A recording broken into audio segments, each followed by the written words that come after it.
जय श्री कृष्णा। आज के इस वीडियो में हम सुनने जा रहे हैं श्रीमद् भागवत गीता का दूसरा अध्याय। इस अध्याय में सांख्य योग का वर्णन है। वीडियो शुरू करने से पहले आप सभी भक्तगणों से विनम्र निवेदन है कि कृपया वीडियो को संपूर्ण सुने। वीडियो पसंद आए तो इसे लाइक करें, शेयर करें और कमेंट बॉक्स में जय श्री कृष्णा लिखना ना भूलें। श्रीमद् भागवत गीता का दूसरा अध्याय का महात्म्य। श्री भगवान कहते हैं, हे लक्ष्मी, प्रथम अध्याय के महात्म्य का उपाख्यान मैंने सुना दिया। अब अन्य अध्यायों के महात्म्य श्रवण करो। दक्षिण दिशा में वेदवेत्ता ब्राह्मणों के पुरंदरपुर नामक नगर में श्रीमान देव शर्मा नामक एक विद्वान ब्राह्मण रहते थे। वे अतिथियों के पूजक, स्वाध्यायशील, वेद शास्त्रों के विशेषज्ञ, यज्ञों का अनुष्ठान करने वाले और तपस्वियों के सदा ही प्रिय थे। उन्होंने उत्तम द्रव्यों के द्वारा अग्नि में हवन करके दीर्घ काल तक देवताओं को तृप्त किया, किंतु उन धर्मात्मा ब्राह्मण को कभी सदा रहने वाली शांति न मिली। वे परम कल्याणमय तत्व का ज्ञान प्राप्त करने की इच्छा से प्रतिदिन प्रचुर सामग्रियों के द्वारा सत्य संकल्प वाले तपस्वियों की सेवा करने लगे। इस प्रकार शुभ आचरण करते हुए उनके समक्ष एक त्यागी महात्मा प्रकट हुए। वे पूर्ण अनुभवी, शांत चित्त थे। निरंतर परमात्मा के चिंतन में संलग्न हो वे सदा आनंद विभोर रहते थे। देव शर्मा ने उन नित्य संतुष्ट तपस्वी को शुद्ध भाव से प्रणाम किया और पूछा, महात्मन, मुझे शांतिमय स्थिति कैसे प्राप्त होगी? तब उन आत्मज्ञानी संत ने देव शर्मा को सौपुर ग्राम के निवासी मित्रवान का, जो बकरियों का चरवाहा था, परिचय दिया और कहा, वही तुम्हें उपदेश देगा। यह सुनकर देव शर्मा ने महात्मा के चरणों की वंदना की और समृद्धशाली सौपुर ग्राम में पहुंचकर उसके उत्तर भाग में एक विशाल वन देखा। उसी वन में नदी के किनारे एक शिला पर मित्रवान बैठा था। उसके नेत्र आनंद रेख से निश्चल हो रहे थे। वह अपलक दृष्टि से देख रहा था। वह स्थान आपस का स्वाभाविक वैर छोड़कर एकत्रित हुए परस्पर विरोधी जंतुओं से घिरा था। जहाँ उद्यान में मंद मंद वायु चल रही थी, मृगों के झुंड शांत भाव से बैठे थे और मित्रवान दया से भरी हुई आनंदमयी मनोहारिणी दृश्य से पृथ्वी पर मानो अमृत छिड़क रहा था। इस रूप में उसे देखकर देव शर्मा का मन प्रसन्न हो गया। वे उत्सुक होकर बड़ी विनय के साथ मित्रवान के पास गए।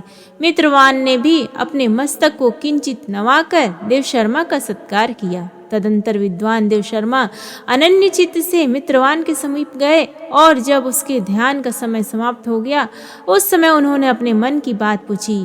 हे महाभाग, मैं आत्मा का ज्ञान प्राप्त करना चाहता हूँ। मेरे इस मनोरथ की पूर्ति के लिए मुझे किसी उपाय का उपदेश कीजिए जिसके द्वारा सिद्धि प्राप्त हो चुकी हो।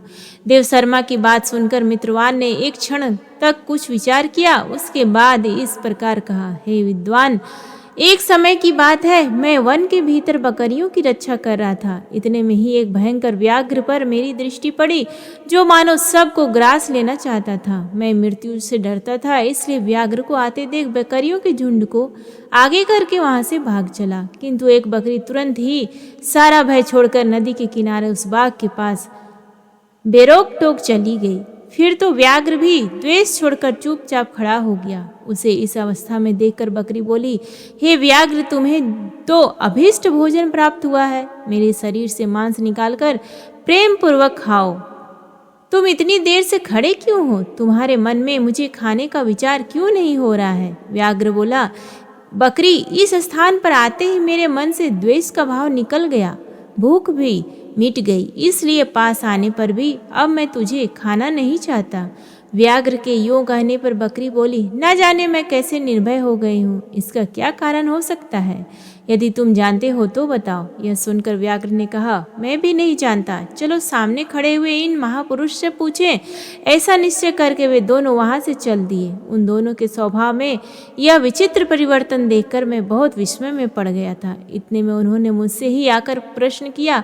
वहां वृक्ष की शाखा पर एक वानर राज था। उन दोनों साथ में मैंने भी वानर राज से पूछा।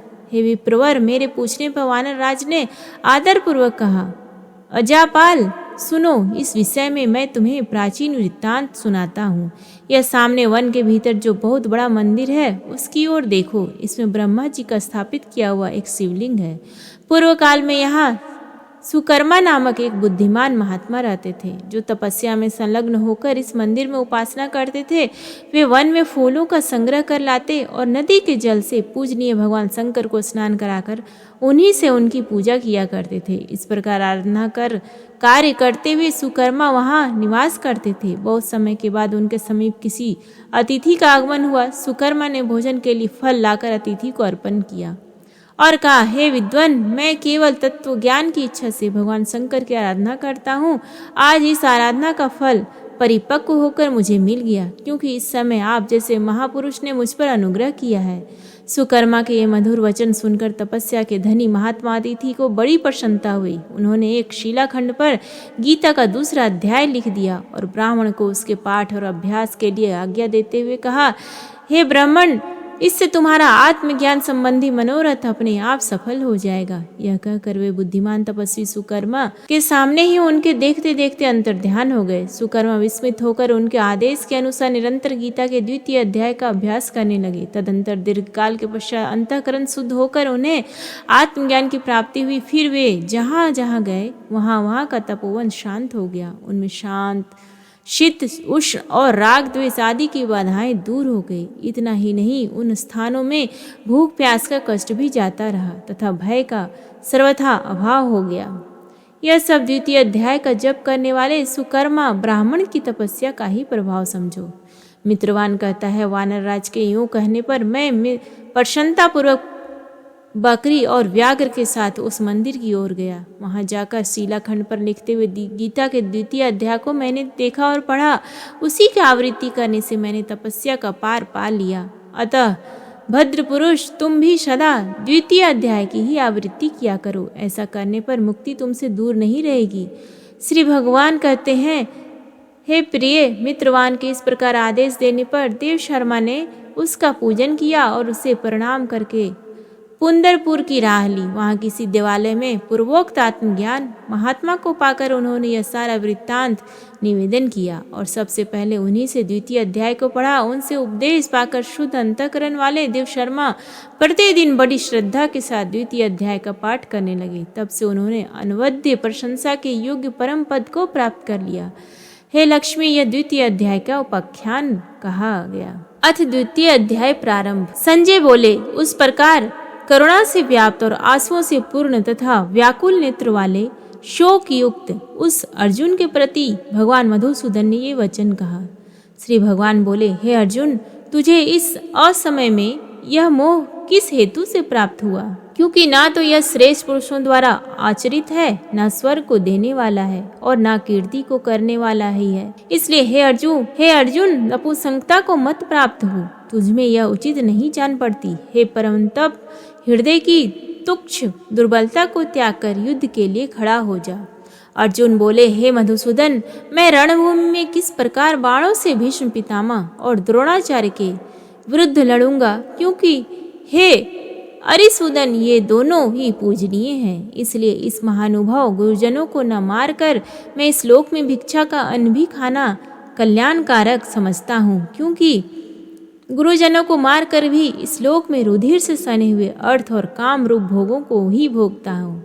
हम यह भी नहीं जानते कि हमारे लिए युद्ध करना और न करना इन दोनों में से कौन सा श्रेष्ठ है, अथवा यह भी नहीं जानते कि उन्हें हम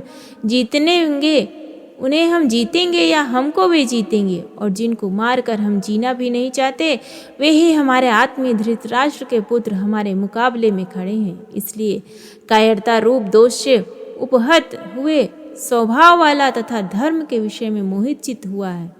मैं आपसे पूछता हूँ कि जो साधन निश्चित कल्याणकारक हो वह मेरे लिए कहिए, क्योंकि मैं आपका शिष्य हूँ। इसलिए आपके शरण हुए मुझको शिक्षा दीजिए, क्योंकि भूमि में निष्कंटक धन धान्य संपन्न राज्य को और देवताओं के स्वामी पने को प्राप्त होकर भी मैं उस उपाय को नहीं देखता हूँ जो मेरी इंद्रियों को सुखाने वाले शोक को दूर कर सके। संजय बोले, हे राजन, निद्रा को जीतने वाले अर्जुन अंतर्यामी श्री कृष्ण महाराज के प्रति इस प्रकार कहकर फिर श्री गोविंद भगवान से युद्ध नहीं करूँगा, यह स्पष्ट कहकर चुप हो गए। हे भरतवंशी धृतराष्ट्र, अंतर्यामी श्री कृष्ण महाराज ने दोनों सेनाओं के बीच में शोक करते हुए उस अर्जुन को हंसते हुए ये वचन बोले। श्री भगवान बोले, हे अर्जुन, तू ना शोक करने योग्य मनुष्यों के लिए शोक करता है और पंडितों के जैसे वचनों को कहता है, परंतु जिनके प्राण चले गए हैं उनके लिए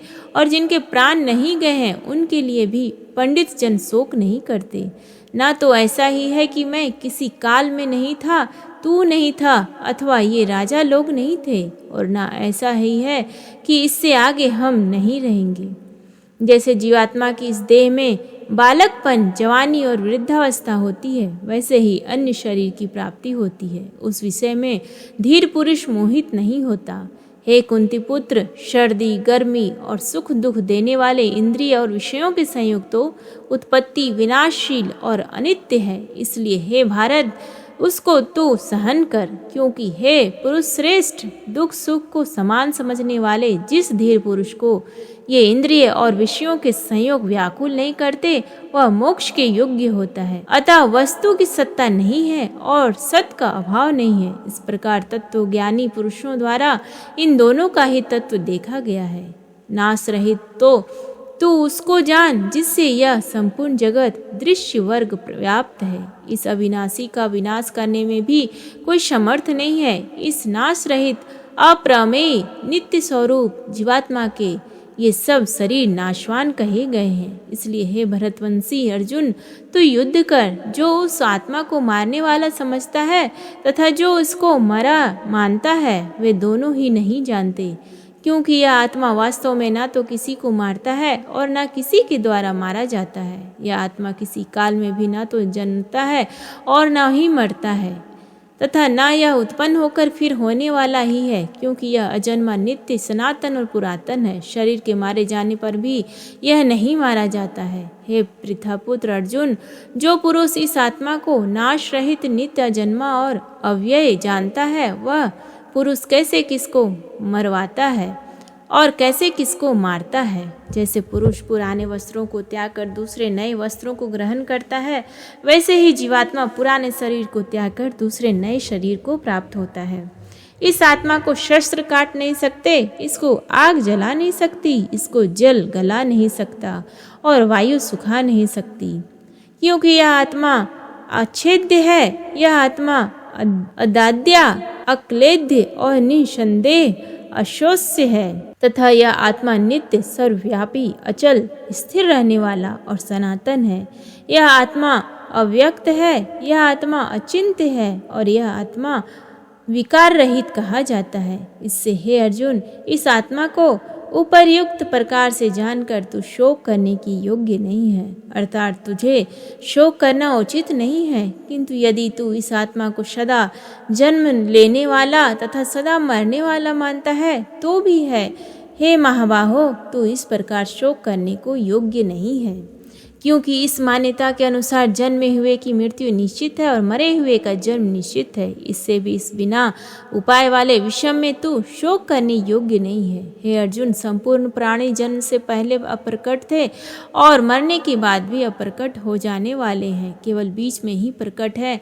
फिर ऐसी स्थिति में क्या शोक करना है। कोई एक महापुरुष ही इस आत्मा को आश्चर्य की भांति देखता है और वैसे ही दूसरा कोई महापुरुष ही इसके तत्व का आश्चर्य की भांति वर्णन करता है, तथा दूसरा कोई अधिकारी पुरुष ही इसे आश्चर्य की भांति सुनता है और कोई कोई तो सुनकर भी इसको नहीं जानता। हे अर्जुन, यह आत्मा सबके शरीरों में सदा ही अवध्य है। इस कारण संपूर्ण प्राणियों के लिए तू शोक करने की योग्य नहीं है, तथा अपने धर्म को देखकर भी तू भय करने योग्य नहीं है, अर्थात तुझे भय नहीं करना चाहिए, क्योंकि क्षत्रिय के लिए धर्मयुक्त युद्ध से बढ़कर दूसरा कोई कल्याणकारी कर्तव्य नहीं है। हे पार्थ, अपने आप प्राप्त हुए और खुले हुए स्वर्ग के द्वार रूप इस प्रकार के युद्ध को भाग्यवान क्षत्रिय लोग ही पाते हैं। किंतु यदि तू इस धर्मयुक्त युद्ध को नहीं करेगा तो स्वधर्म और कीर्ति को खोकर पाप को प्राप्त होगा, तथा सब लोग तेरी बहुत काल तक रहने वाली अपकीर्ति भी कथन करेंगे और माननीय पुरुष के लिए अपकीर्ति मरण से भी बढ़कर है।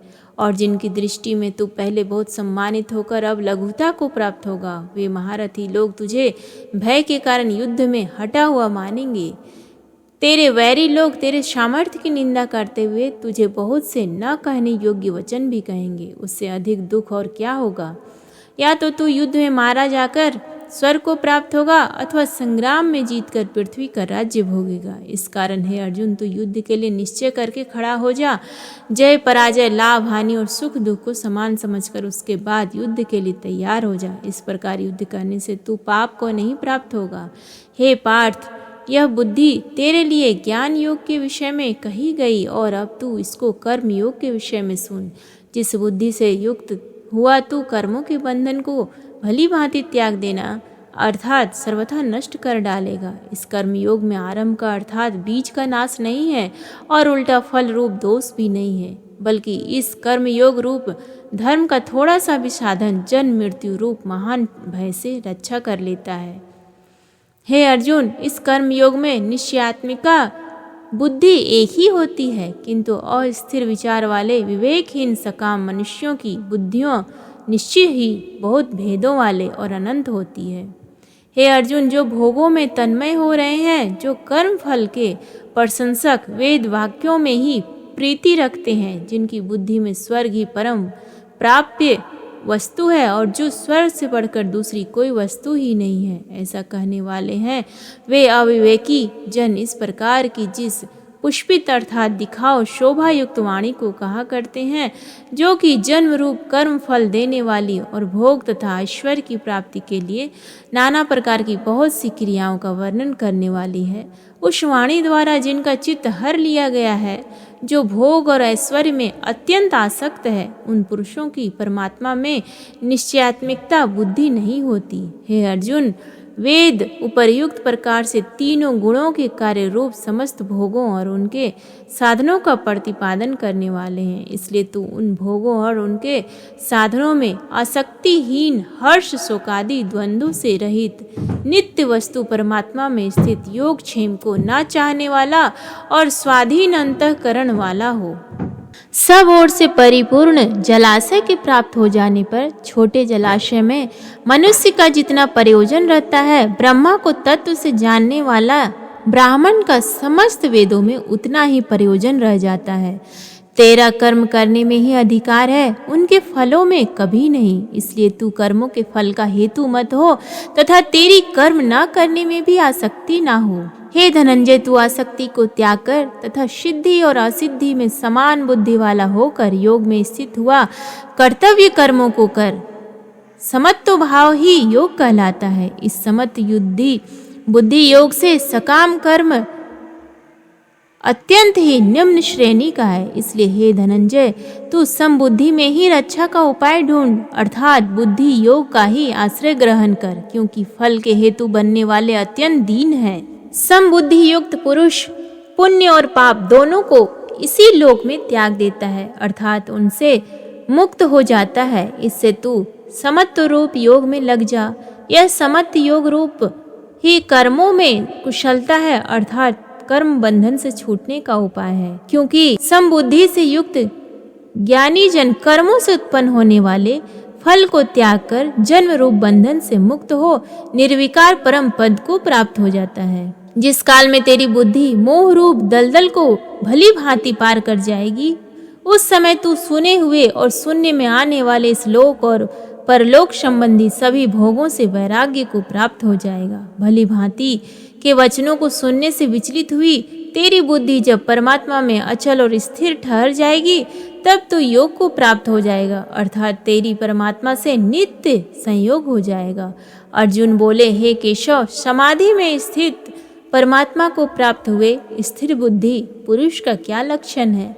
वह स्थिर बुद्धि पुरुष कैसे बोलता है, कैसे बैठता है और कैसे चलता है? श्री भगवान बोले, हे अर्जुन, जिस काल में यह पुरुष मन में स्थित संपूर्ण कामनाओं को भली भांति त्याग देता है और आत्मा से आत्मा में ही संतुष्ट रहता है, उस काल में वह स्थित प्रज्ञ कहा जाता है। दुखों की प्राप्ति होने पर जिसके मन पर उद्वेग नहीं होता, सुखों की प्राप्ति में जो सर्वथा निष्प्रिय है तथा जिसके राग, भय और क्रोध नष्ट हो गए हैं, ऐसा मुनि स्थिर बुद्धि कहा जाता है।